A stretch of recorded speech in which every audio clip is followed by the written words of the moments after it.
تو بس وہ ایک ڈانٹ ہوگی، اس وقت وہ سب میدان حشر میں آ جمع ہوں گے۔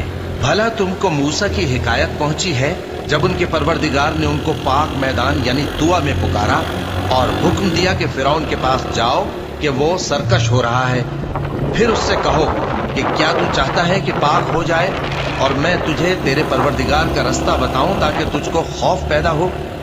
غرض انہوں نے اس کو بہت بڑی نشانی دکھائی مگر اس نے جھٹلایا اور نہ مانا، پھر لوٹ گیا اور تدبیریں کرنے لگا۔ سو اس نے لوگوں کو اکٹھا کیا، پھر بلند آواز سے بولا، سو کہنے لگا کہ تمہارا سب سے بڑا مالک میں ہوں۔ تو اللہ نے اس کو دنیا اور آخرت دونوں کے عذاب میں پکڑ لیا۔ جو شخص اللہ سے ڈر رکھتا ہے اس کے لیے اس قصے میں عبرت ہے۔ بھلا تمہارا بنانا مشکل ہے یا آسمان کا؟ اللہ نے اس کو بنایا، اس کی چھت کو اونچا کیا